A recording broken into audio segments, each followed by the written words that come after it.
Y'all shut up now! Well, there's no reason to be sorry for liking Sweet Johnny. Sweet Johnny likes you too. In the beginning, God created the heavens and earth. The earth was without form, and God said, "Let there be light." Hold up, wait a minute. What the heck? This isn't a Bible study. It's another awesome top 10 roadside attractions. Do you remember a simpler time? Simpler days with simpler memories? A time before iPhone Shuffle, Napster, and Blockbuster? Now, I bet you're imagining a Planet of the Apes post-apocalyptic atmosphere with a Terminator-esque doomsday setting. No! God, please, no! No! No! But it wasn't like that at all. So join me for a minute, let's jump into our imaginary time machine, hit the accelerator to 88 miles per hour, and let's travel back in time. Welcome to Jurassic Park. Wait a minute, that's not right. Welcome to another top 10 amazing roadside attractions. Life before the internet, Furbies, lava lamps, life was just much simpler. Ah, the good old days. The days felt longer and time stood still. Yeah, you had to find things to do to occupy yourself, like playing with dirt hills and skipping rocks. It was a time filled with less stress. You could keep your doors unlocked and less rules and regulations. Remember, they didn't start putting warning labels on things until after an accident. Hell, they put warning labels on cigarettes before they put them on an automobile motor fan blade. Kids would drown in manure pits, and adults would tell you to walk it off after you broke your ankle. But now we have self-driving Teslas and Labubus, so I think mankind's doing pretty good. You might find yourself bored more or less, but you would find things to do, things to keep you busy. I don't know, like maybe playing with sticks and marbles. Things weren't always fast-paced like Fortnite or a YouTube short, but it was much slower, more relaxing, less stressful.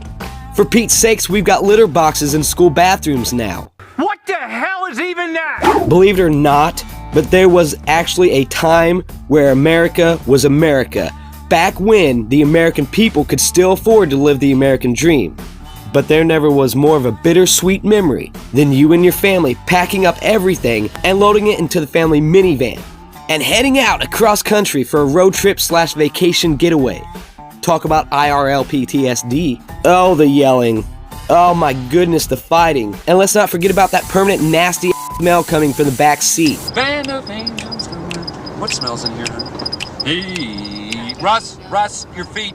If you was lucky, then you get to take turns with the newest Tamagotchi between you and your siblings. And at least one speaker was always blown. And you was stuck in the middle seat until the next road stop. There were no new trends to follow, like eating tripods. You either broke your Stretch Armstrong by pushing the limits to see how far he can stretch, lost your Evel Knievel stunt bike from seeing how far you could get him to ramp, or even launch a sharp object into your neighbor's head trying to play lawn darts. The only way to connect with people was the weekly gossip. You'd have to wait for the next week's edition of the Inquirer featuring the Bat Boy story. Or you could always tune into MTV, back when they showed what the channel was made for. Way before TRL with Carson Daly. And the only way to talk to people was to actually go out into the wild and spark up a conversation in person. Yeah, scary. But for real, imagine being trapped inside a big-ass metal tube on 4 wheels, smashed in with your siblings like a pack of sardines. Non-stop movement, non-stop yapping. And the noises of the road is enough to drive you crazy, whether it's due to the semi-truck speeding in the fast lane, or even just your parents arguing about the waitress that was being suspiciously nice to your dad at the last diner you stopped at. Quiet. Quit stomping around. Scat! Oh, my nerves. Or maybe you get lucky enough to hear your dad go off on a rant about the local politics. Now that's a show right there. The only entertainment you had back in the day was listening to your dad's AM talk radio show, or just singing along with your mom singing church hymns. And don't get me started on how a 3-hour car ride turns into the latest episode of The Amazing Race, spinning the whole time trying to find a rest stop that hasn't been temporarily shut down. Let's not forget about your calculator watch dying when you're trying to keep track of when it's your turn to switch seats and sit by the window. But despite the petty little things, a family road trip is something to definitely cherish. Plus, all the small mishaps along the way seem to fade away when you finally get to experience the life-changing moment of reaching your destination. And not to mention all the fun little adventures you get to have every time you pull up to a roadside attraction. Now, what is a roadside attraction? Good question. A roadside attraction is a feature alongside of the road meant to attract tourists. These are places that one might stop at on the way to somewhere else, other than their set destination. They are frequently advertised with billboards and online ads. With the construction of the U.S. interstate highway system in the middle 1950s, many roadside attractions were bypassed and quickly went out of business. Some were abandoned after a long struggle of fighting against the switch of roadside entertainment, whether it was due to poor upkeeps, poor conditions, or lack of funds to continue the attraction. But some roadside attractions are interesting enough to continue the funds to stay open, still to this very day. Some remain attractive enough to divert travelers from the interstate. Shrinking small towns have built roadside attractions not just for income, but for the foster civic pride of just making their own fun, especially during winter. And roadside attractions have been a long history in the United States and have been captivating travelers for decades. These unusual stops along the way to thus set destination to provide a breakdown from the monstrous miles of the highway driving and adding on elements of surprise and wonder to the journey itself. Roadside attractions often showcase unique artifacts, oddities, and artistic creations that celebrate the local culture of a small town or pay homage to the bizarre and extraordinary. They have become an iconic symbol of American pop culture, representing the quirkiness and individuality that define the nation. The best road trips are those that include a few detours along the way. The United States is full of incredible roadside attractions worth the mileage, but there's also a fair share of truly bizarre ones.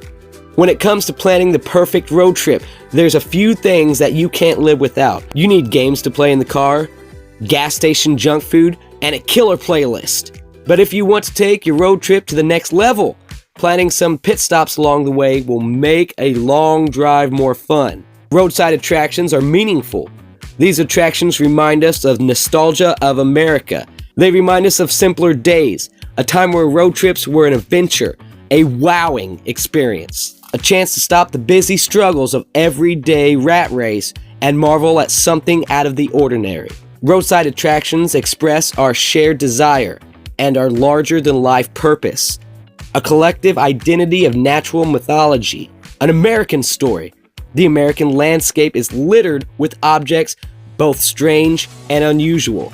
Even the ordinary objects can hold an amazing story. But sadly, these roadside attractions are just a temporary fix to a financial gain. They really aren't built to last forever. And years later, roadside attractions may become just a footnote of the past. And I'm afraid with the rise of social media, AI, technology, self-checkouts, and a 5-second attention span, the family road trip might be dead. But some are still around and thriving like no one else's business. So let's review and revisit what these attractions have to offer. Some are pre-existing, some have seen better days, and some that are no longer with us. So without further ado, the reason why you're all here. Here are another top 10 most awesome roadside attractions. Number 1. Tyrannosaurus Rex. The world's largest dinosaur, nicknamed Tyra, is a roadside tourist attraction shaped like a model Tyrannosaurus Rex. Located in Alberta, Canada, it's the largest dino in one of several dinosaur-related attractions in the surrounding areas, including Dinosaur Park. The Model T-Rex was constructed of fiberglass and steel.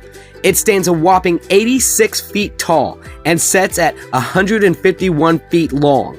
And yes, you are allowed to walk through the T-Rex. It is considerably larger than the largest known specimen of the actual dinosaur. The statue is located in a dino-themed town.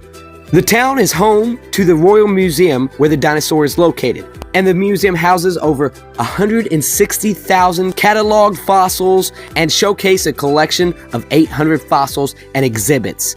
Sadly, the world's largest dinosaur is set to close in 2029. Number 2. The Jolly Green Giant. This 55-foot tall fella is pretty hard to miss in Green Earth, Minnesota. In fact, the Jolly Green Giant is probably the most famous resident in the small town of Blue Earth. The fiberglass constructed statue is located next to a museum filled with the Green Giant memorabilia. It was built by a former radio host, built as a nod to the area's canning factory, casting a long shadow from a body built by healthy vegetables. The Green Giant towers above most highways. At 55.5 feet tall, he is just 3 feet higher than the Hug Me Jesus. His 6-foot-long feet fill a size 78 shoe. The giant has stood in Blue Earth since 1979 due to the efforts of a radio station's owner. He hosted a show called Welcome Travelers, where he would interview people as they passed through the small town. He would give each guest a can of Green Giant vegetables at the end of each and every interview. When the host learned that the Interstate 90 would bypass Blue Earth, cutting off his supply of guests, he figured that a life-size giant by the freeway might be enough to lure travelers back into the small town. Built in the summer of 1970, the construction of his backside had to be invented on the fly, and the town had to bring in an artist because the Green Giant's backside had never been displayed in any Green Giant advertising. On July 6, 1979, the Green Giant was bolted to his 8-foot base, completed with a staircase. The canning plant is no longer owned by the Green Giant's company, but the remains of the somewhat orphaned by his parent company and has become beloved by his adopted town. His presence has spawned the Giant Museum and an annual Green Giant Day Festival. Kids put out snacks at night, and the Green Giant footprints are left behind out in the front yard of their homes the next morning, similar to Santa and the leaving out cookies routine. The Green Giant had to be brought to his destination in 2 separate trips. His arms were so big that they couldn't fit in the truck with his legs and body. Number 3. The Peanut. This 13-foot tall peanut was built for former President Jimmy Carter's 1976 bid for the Oval Office by the Indiana Democratic Party. It has resigned in Plains, Georgia, and it is easily the strongest presidential monument to date. It references to the Carter's family and their previous peanut farm. And this attraction depicts a large peanut with a big smile on his face. The featured grin is modeled after Jimmy Carter. It's constructed of wooden hoops, chicken wire, aluminum foil, and polyester. The statue is the second tallest statue of a peanut in the world. The peanut was originally located at the train station in Plains, but in 2000 it was damaged in a car accident, and after repairs it was moved to Route 45. Number 4. TP Motel. The Wigwam Motel, also known as the Wigwam Village, is a motel chain in the United States built during the 1930s and 40s. The rooms are built in the form of a teepee, mistakenly referred to as wigwams. Located in Holbrook, Arizona, it originally had 7 different locations. 2 locations in Kentucky, 1 each in Alabama, Florida, Arizona, and California. They are considered to be a historic landmark. Frank Redford developed the village after adding teepee-shaped motel units around his museum shop he had built to house his collection of Native American artifacts. The original drawings for the blueprints included a swastika. At the time, the symbol was associated with the Native Americans or often wore as a good luck charm. The motel features 15 concrete teepees, each equipped with its own amenities. The Wigwam Village is listed on the National Registration of Historic Places for its roadside architecture significance. Number 5. Pineapple Garden Maze. If you ever find yourself traveling through Honolulu, plan to make a pit stop at the Dole Plantation.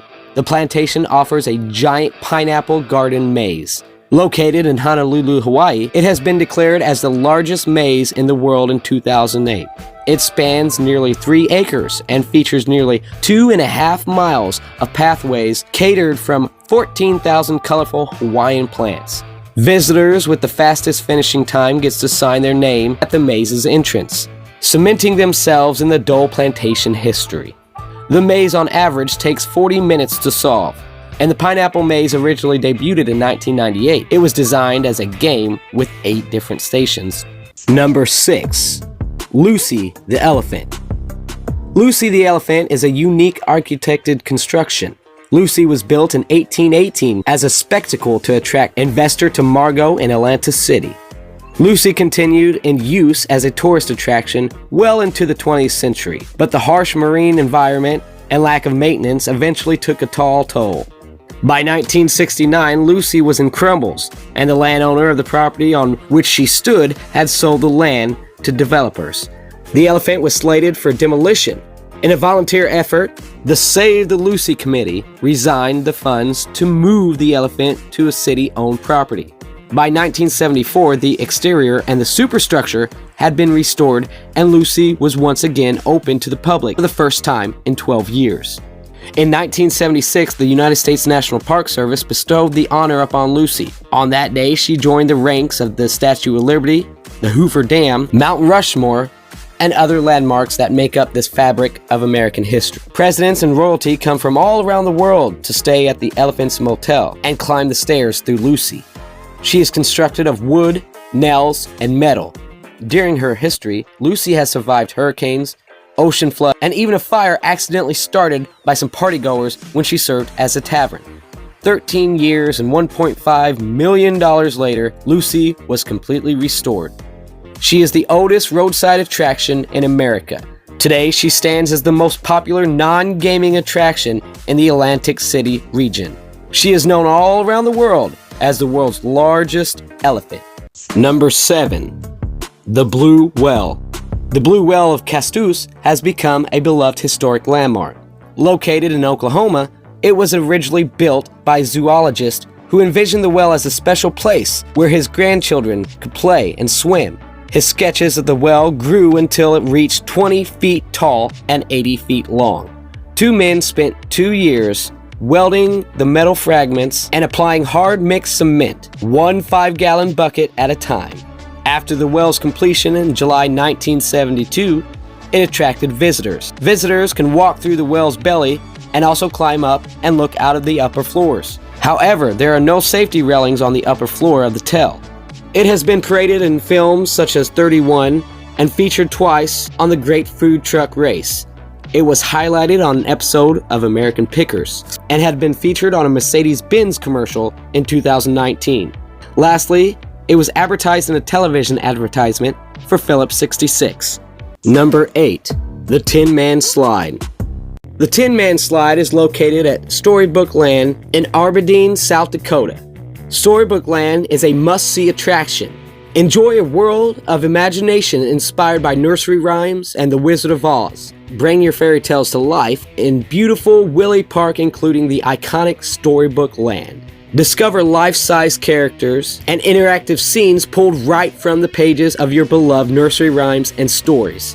Completed with plenty of attractions like Storybook Land Express, a performance at the medieval castle, and a Humpty Dumpty ride, in which the coaster dips, turns, and flies 20 feet in the air alongside with the track at speeds of up to 20 miles per hour.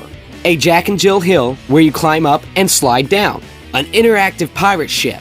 And you can also follow the yellow brick road to the wonderful Wizard of Oz. You'll be immersed in the tell starting at Dorothy's home in Kansas and ported through a twister to the Munchkin Land, continuing all the way to Oz, where you'll find yourself flying high above the park in a wizard balloon. Storybook Land offers much fun with lots more attractions. And not to mention, there's an awesome Tin Man Slide. Number 9. The Madonna Inn. The Madonna Inn in California has an estimated 110 themed rooms with each uniquely decorated. From bold pink patterned carpets to Wild West wagon-inspired beds, it's one wacky hotel. It promises to leave a lasting impression on guests. Located halfway between San Francisco and Los Angeles, they offer 110 different themed guest rooms, world-class dining, famous cakes, boutique shops, luxurious spa treatments, and an unforgettable experience on the property and beyond. The Madonna Inn sits on a 1,000-acre ranch. First opened its doors in 1958. The large rocks used in the construction came from the surrounding areas. Some of the large rocks weigh over 200 tons each. Thanks for its novel interior design, the family-run motel quickly became a much-talked-about landmark.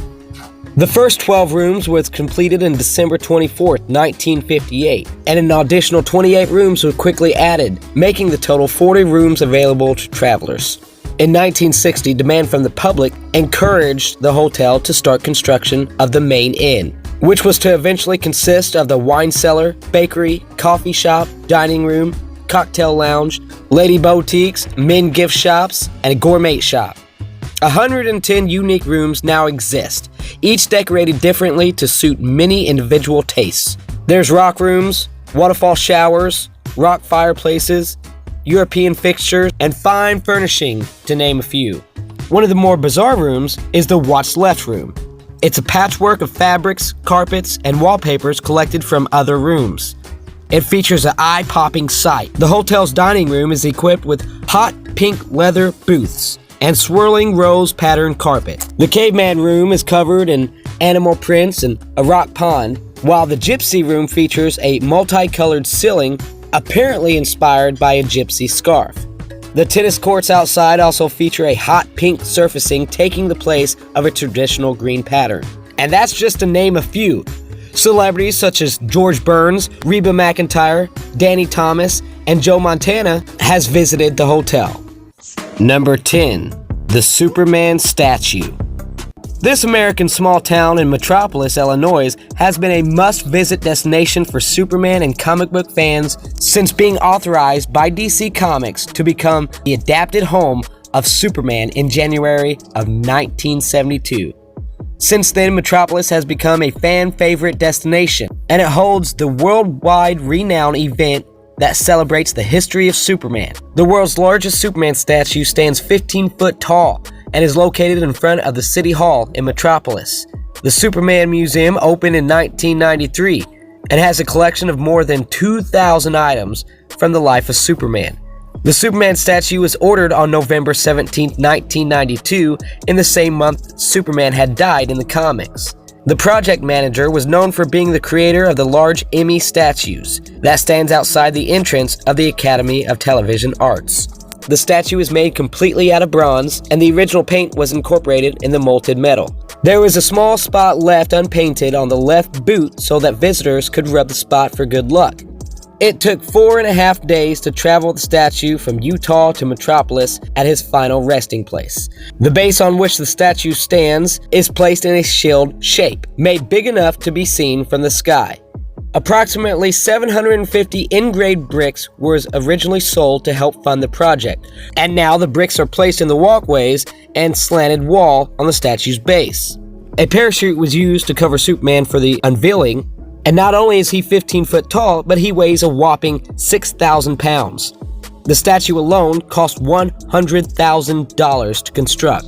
The present statue was not the first. The first statue was unveiled in November 7, 1986, and it was made of fiberglass with steel frames.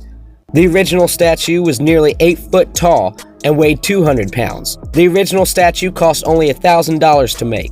In 1972, the town had plans to build a 1,000-acre amazing world of Superman, a $50 million theme park with a 200-foot-tall statue. Cars would drive between Superman's legs to enter the park, and thanks to the Arabs shutting off the oil and the banks shutting down, Metropolis's dream was closed. The town took over a decade to recover, but Metropolis scraped together $1,000 to put up the 1986 7-foot fiberglass Superman statue, and it quickly became a target for vandals. Vandals who wanted to see if the Man of Steel was stronger than a speeding bullet. He wasn't, and the original statue was taken down. But in 1993, on June 5th, Metropolis revealed the 15-foot-tall bronze statue of Superman preceding the town's 15th annual Superman celebration. Visitors who couldn't make the annual Superman celebration are currently welcome throughout the rest of the year. The statue was revealed in Metropolis on June 5th, 1993. On the day of the revealing, a huge storm blew through Metropolis and left the whole town without power. The then mayor was unable to attend the ceremony due to overseeing the power outage and storm damage. The mayor's secretary filled in for the mayor and gave a speech to continue the festival. The Superman celebration is a long-standing festival and a must-see event for people of all ages, especially comic book lovers. Superman fans travel from all over the globe to visit this small southern town that's the official home of Superman. It's a real-life metropolis with a population of 6,500 residents, and it welcomes approximately 30,000 people over the 3-day celebration. The Superman Celebration is an annual 4-day celebration held in Metropolis, Illinois, dedicated to honoring Superman and celebrating his legacy in popular culture. The festival includes events such as celebrity appearances, shopping booths, costume contests, air exhibits, a panel discussion, and all alongside the giant Superman statue. Well, that's gonna be it for me, guys. If you like what you saw, please don't forget to like, subscribe, and hit that little ringy dingy thing for more awesome content, just like the video you watched. Thank you for your time and thank you for your patience, and I hope to see you again real soon. And remember, there's no reason to be sorry for liking Sweet Johnny. Sweet Johnny likes you too. What it mean to be the best? All I know is stay down, bad, I'm the GOAT. Okay, feel like the best, the great. Now ain't no debate. Yeah.